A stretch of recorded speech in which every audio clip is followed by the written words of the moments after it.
llevando orientación seria y responsable al pueblo dominicano. En el aire, Tribuna Nacional, con los enfoques más impactantes, el comentario de actualidad y nuestro invitado de hoy. Tribuna Nacional, un cuarto de siglo llevando orientación seria y responsable al pueblo dominicano. Hoy tenemos un programa especial y gratísimo. Gratísimo porque tenemos la buena noticia de que nuestro entrevistado de hoy, el profesor Pedro Gil Iturbide, es el director del vespertino Voz Diaria, que es gratuito y que se edita en la provincia de Santiago de los Caballeros, con circulación a nivel nacional.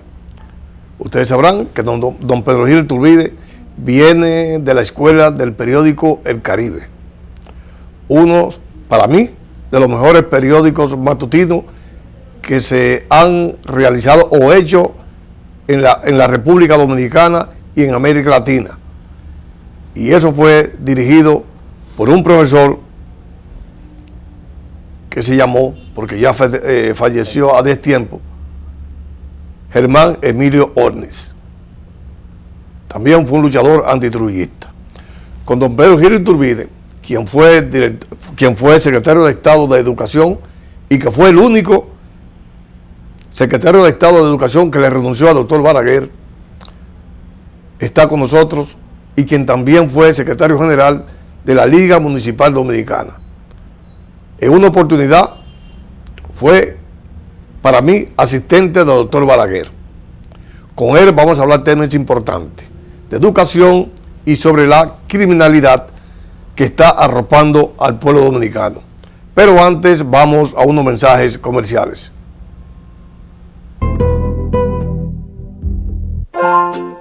¿Para qué ahorras? En Banreservas con tus ahorros ganas mucho dinero. Por cada 500 pesos que deposites en tu cuenta de ahorro, automáticamente participas en los sorteos de 10 premios de 50,000 pesos, 2 premios de 100,000 pesos y un premio final de 1,000,000 de pesos para un solo ganador. Gana más con tus ahorros. Banreservas, el valor de la eficiencia en un mercado competitivo. Indotel te informa. El Instituto Dominicano de las Telecomunicaciones, Indotel, dispone del Centro de Asistencia al Usuario, CAU, unidad creada con la finalidad de recibir las quejas de los ciudadanos en relación con los servicios de telecomunicaciones, o sea, los servicios telefónicos, internet y cable. El CAU orienta a los usuarios sobre sus deberes y derechos, así como respecto al procedimiento de reclamo y los plazos que disponen para la formalización de quejas. Centro de Asistencia al Usuario del Indotel, protegemos tus derechos. Para comunicarte con nosotros, marca 311 desde cualquier teléfono sin cargos. Indotel, por un país mejor comunicado. Oirán las propuestas de cambios del PLD, el PRD y el Partido Reformista. ¿Qué oyeron? Nada. Es el momento de confiar en nosotros. Seguro, es nuestra gran oportunidad. Mejorará, nuestra vida va a cambiar, la familia gozará. Ponte al frente, pueblo mío. Julián Cerulle, presidente, Frente Amplio.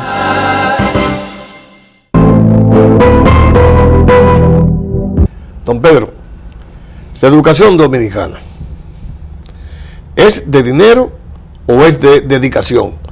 Dedicación de parte de los estudiantes y de parte también de los maestros o profesores. Fíjate, buena parte del problema deviene de la falta de entrega de los docentes al sistema.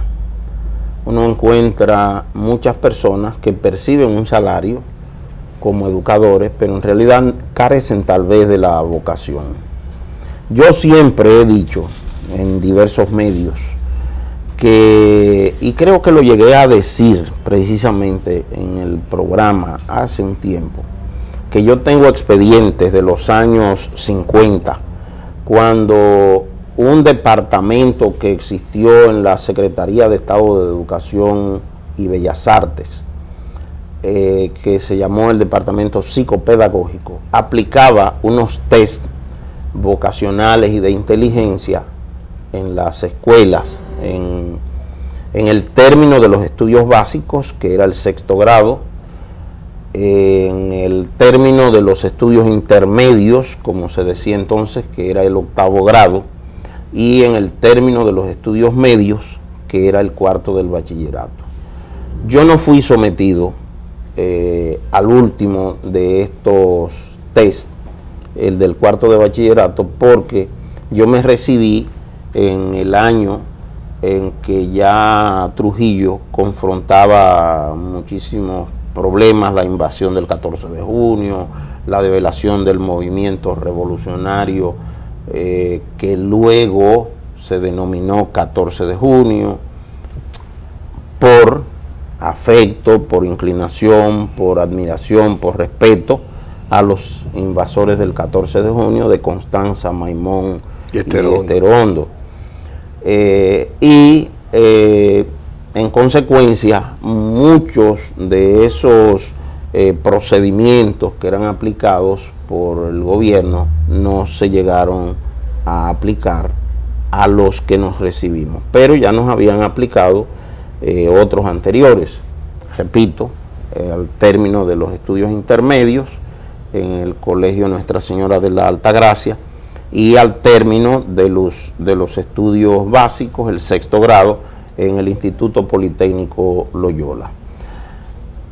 ¿Qué hacía el régimen con esos test? Después de analizarlos, sacaban de ahí primero el IQ, o sea, el coeficiente de inteligencia. De ahí salían aquellos becados que se denominaron premios Ramfis, pero también salían los docentes, los que mostraban en esas pruebas que tenían inclinación a la docencia. Y casi siempre pongo de ejemplo a una profesora que fue maestra mía, fíjate que no te digo profesora, maestra mía, Ligia Amada Melo de Cardona. Doña Ligia fue detectada en una de esas pruebas y entonces se la invitó a una reunión en que eran llamados muchos otros que habían salido en esas pruebas como personas jóvenes con vocación para la docencia, y se les trajo a la capital a una prueba final, en el caso de doña Ligia, al Instituto de Señoritas Salomé Ureña, y de ahí entonces salía la oferta del régimen. Usted quiere, acepta ir a una escuela normal, interna, todos los gastos pagos, estudios continuos, en fin, una serie de facilidades.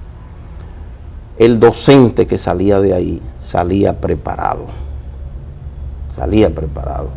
Esas viejas escuelas normales ya desaparecidas, convertidas ahora en institutos superiores de educación, universidades,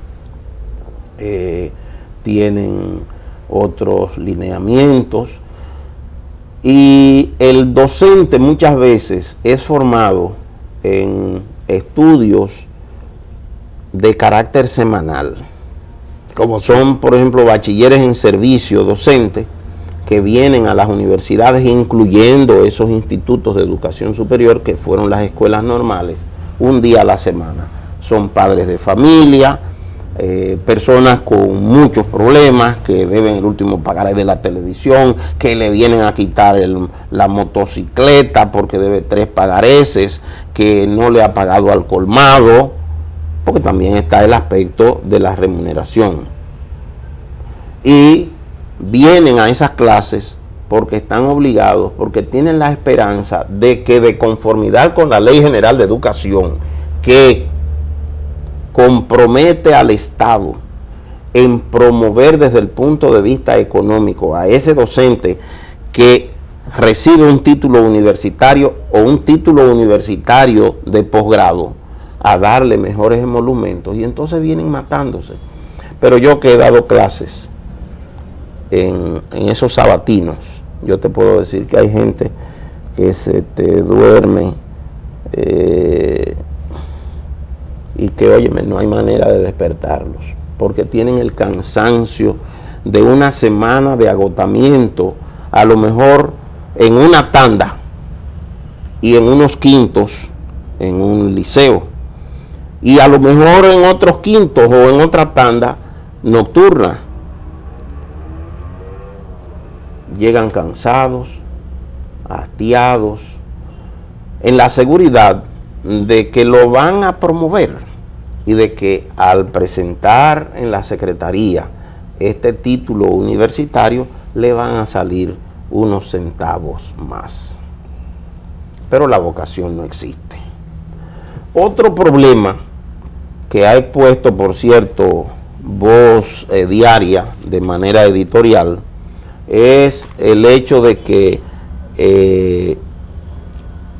sobre todo en los primeros cursos del primer ciclo, del primer nivel del ciclo básico, se promueven los niños por la necesidad del aula. Tú le puedes decir, ¿qué dice ahí? ¿No? ¿Qué letra es esa? Y no salen de ahí.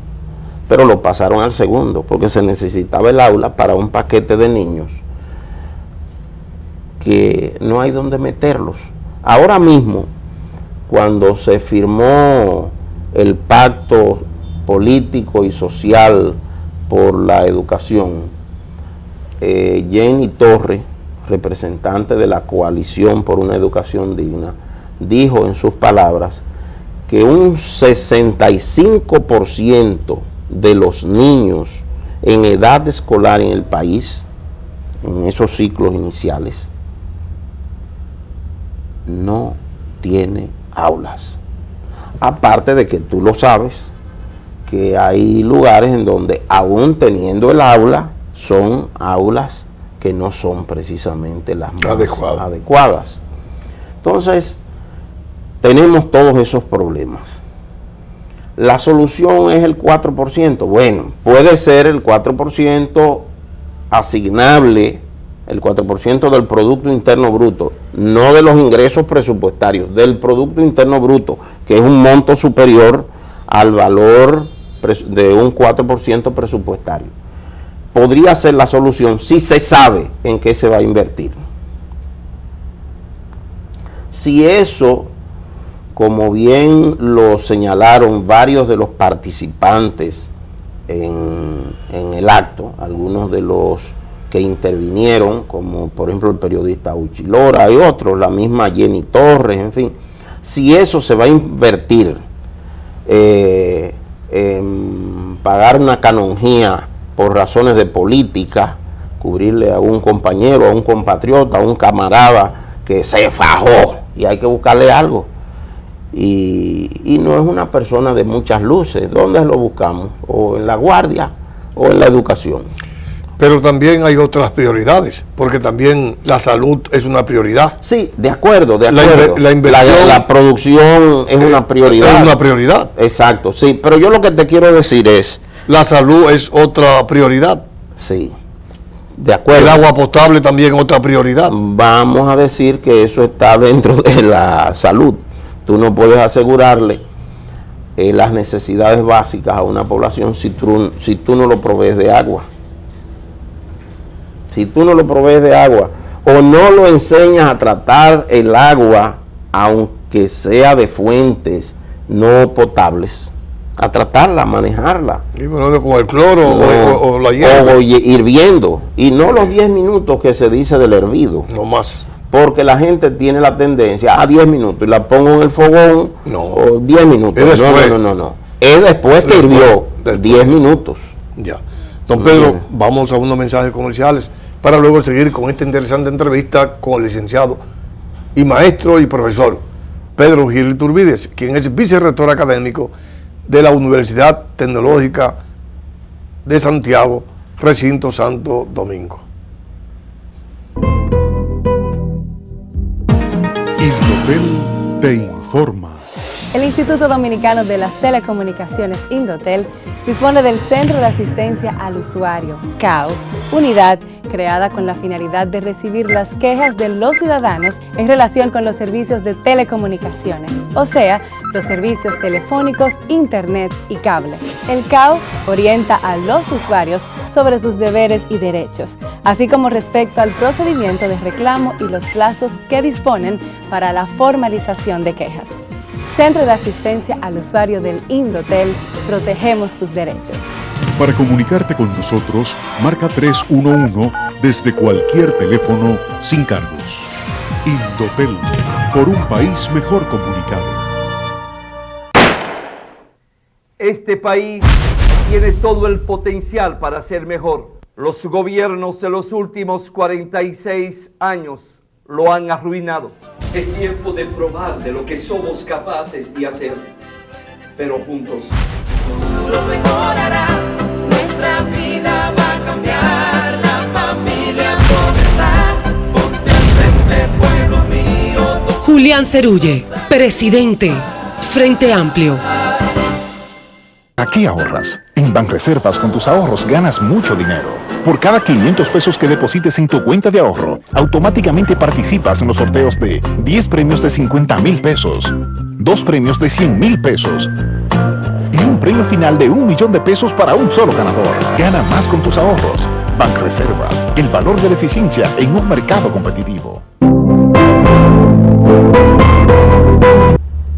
Don Pedro, algunas personas han criticado que el 4% es de una ley, la cual fue precisamente presentada y aprobada por el gobierno del presidente Leonel Fernández en el año 96, y que ahora la estamos apoyando y reubicando, ¿no? Es decir, por una firma, pero la ley está por encima de todo, ¿no? Sí, fíjate, el gran problema de los gobiernos dominicanos post-Balaguer es que manejan el presupuesto con un descontrol absoluto, porque eso lo han hecho los gobiernos PRDistas y los gobiernos PLDistas. Ambos han caído en descontrol absoluto del manejo presupuestario. En consecuencia, les resulta imposible realizar adecuados montos, llevar a cabo ahorro público para dedicar a gasto social y a gasto de capital, inversiones reproductivas para el crecimiento real del país, porque se habla mucho de que la economía creció un 5 qué sé yo cuánto, que la economía creció un 7 no sé cuánto, pero eso no se ha reflejado como acto de desarrollo, como satisfacción de las necesidades perentorias de las clases populares en la nación dominicana. Y como consecuencia de ello, bueno, pues nada, no se cuenta con un crecimiento real, un crecimiento, es decir, lo que es en definitiva desde el punto de vista técnico en economía, desarrollo. Entonces, ese descontrol lo que hace es que reduce la calidad del gasto público en general, o sea, no solamente del gasto social o del gasto de capital, sino del gasto público en general, gasto corriente, gasto social, gasto de capital. Y el resultado es, por supuesto, que tenemos los atolladeros como estos. El día de la firma del Pacto Social y Político por la Educación, yo llegué a escuchar lo que es, digamos, la esencia de tu pregunta ahí en el acto, porque alguien que me ha visto escribir artículos a lo largo de años y en que he mencionado calidad del gasto y qué sé yo qué, me dijo, ¿por qué no se ha podido cumplir? Me preguntó, ¿por qué no se ha podido cumplir con ese 4%? Si fue Leonel el que lo promulgó la ley y no la cumplió en ese cuatrienio, ni la cumplió cuando volvió, ni la cumplió Hipólito, y ahora hay que firmar este pacto. Yo le pregunté primero a cuál de las organizaciones convocantes pertenecía para saber qué inclinación tenía. Y le dije, bueno, te voy a ser sincero, el problema es que se ha destinado tanto ingreso público a gasto corriente, gasto superfluo en muchos casos, que entonces los ingresos ordinarios y extraordinarios no dan para realmente hacer nada por la educación, ni por la agropecuaria, ni por la salud, ni por nada. Nosotros estamos haciendo... ¿Hay más clientelismo?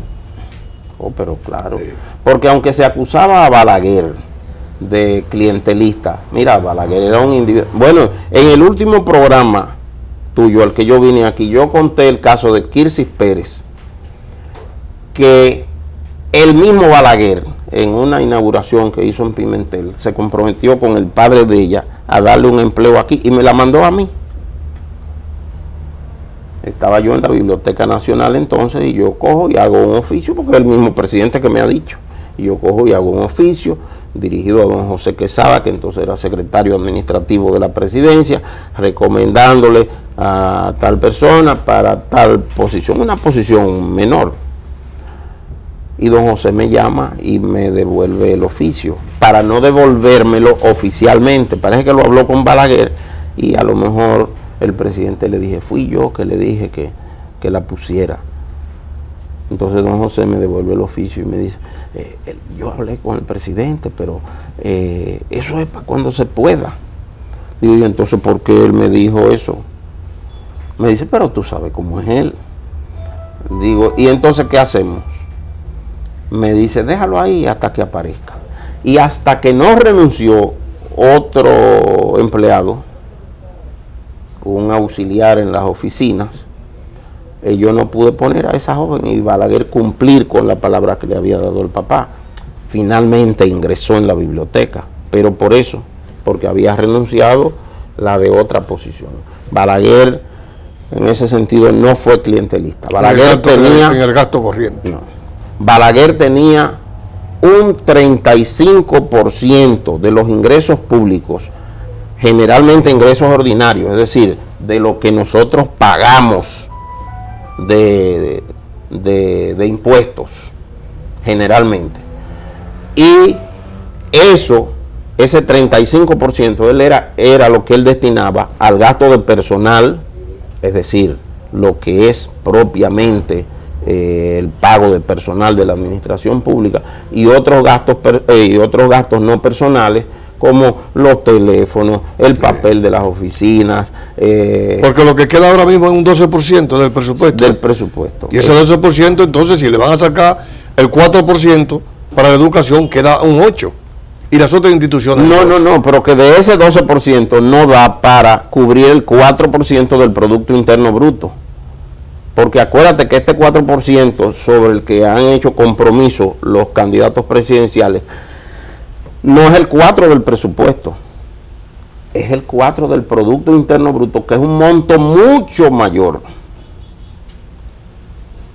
Yo, mirando firmar a algunos de los presentes, porque yo estuve en una parte del acto, mirándolos firmar, yo tuve compasión por los que pueden ganar. Porque los que no tienen posibilidades, en cierta medida se salvan, porque no van a estar obligados a cumplir ese compromiso. Podrán gritar, tú fulano que firmaste y ganaste, no estás cumpliendo. Está bien, pero eso son compromisos de campaña. Bueno, compromiso de campaña, perfecto. Pero acuérdate que de los discursos que se pronunciaron ahí, previos al inicio de la firma del compromiso, se dijo a los candidatos que la sociedad civil permanecerá vigilante, que el pacto no compromete en el sentido de obligación, pero sí en el sentido de ejecución de una necesidad para el desarrollo nacional. Ahora, Leonel Fernández pensando políticamente, porque en política hay algo importante, que no es como se comience, sino como se termine. Y si Leonel aumenta mucho más allá, ahora en el nuevo presupuesto que comienza el año que viene, ¿qué va a pasar? Bueno, ya él aumentó. Él hizo ahora, sí, ahora mismo 4,000 y pico de millones de pesos. Sí, exacto, él ya hizo un aumento que en cierta medida será absorbido dentro de los gastos corrientes del ministerio. Sí, porque aumentaron los profesores. Exactamente. Sí, pero yo te pregunto a ti, entonces, ¿qué pasaría si el presidente en el nuevo presupuesto aumenta? Porque él tendrá 6 meses, ¿no? Es decir, de enero hasta agosto. Sí. El próximo gobierno, entonces, que viene después de agosto, tendrá el problema. Sí. Lo que pasa es que él tampoco tiene mucho por dónde jugar. Porque entre el servicio de la deuda pública, Petrocaribe. Ajá. Bueno, vamos a incluir eso dentro del servicio de la deuda pública. Y los gastos corrientes se llevan alrededor del 87% del presupuesto. Entonces queda un 13%. Sí, más o menos. 12, tú dijiste ahorita. Ahorita eran 12, 13. 12. Sí. Entonces no hay mucho rejuego. No. En consecuencia, no es tampoco mucho lo que él puede hacer, sobre todo que se ha hecho un nuevo compromiso con el Fondo Monetario Internacional precisamente para continuar reduciendo el déficit fiscal. Un déficit que se nos dice que ya se consiguió reducir un poco en el primer semestre del año cursante, pero que todavía es un déficit. O sea, no se ha generado un equilibrio. Un déficit que no es con producción nacional, sino con préstamos. Con préstamos, en efecto. Porque que es peligroso. En efecto, exactamente. O sea que estamos en una situación en que los ingresos fiscales se componen mayormente de ingresos extraordinarios por empréstitos, porque ni siquiera son ingresos extraordinarios por ventas de bienes públicos. También, pero esto en una cuantía muy inferior a lo que es realmente el monto del presupuesto. Este nuevo reto en tu vida, ser director del periódico, de este vespertino, Voz Diaria de Santiago. Bueno, del país, porque aunque se está editando en Santiago. ¿Gratuito? Sí, gratuito, sí. Aunque se está editando en Santiago, pero es de circulación nacional. Se está ya llevando a diversos lugares, se está en el proceso realmente de hacerlo nacional, y yo espero que, como dice, el primer periódico vespertino gratuito, que señala aquí. Sí, está compitiendo con el nacional. Sí, en efecto. Sí. Y espero, aunque este es gratis. Ya. Porque Voz Diaria es gratis. Es gratis, don Pedro. Yo espero que con la ayuda de Dios, que yo diría que Él es quien me condujo a la dirección del periódico, y a Él elevo preces continuamente, dándole gracias y alabando su poder. Espero también de Él que me ayude a salir. De luego. Dale un mensaje al pueblo dominicano, porque ya es muy difícil que este año tú vuelvas el programa, ¿no? Hoy, ¿por qué no? No, porque hay que dar oportunidades a otros. Bueno, nada, espero que realmente... Y que sea sobre la educación y la delincuencia. Sí, espero, yo iba a hablar de la delincuencia. Espero que realmente las preocupaciones que se han externado en relación con los problemas nacionales de la seguridad ciudadana se conviertan en un hecho. Que esas preocupaciones se reflejen en las actividades cotidianas de las entidades de orden público, de los servicios de inteligencia, para que podamos reducir significativamente los niveles de criminalidad. ¿Qué hay? ¿Es falta de educación o falta de empleo?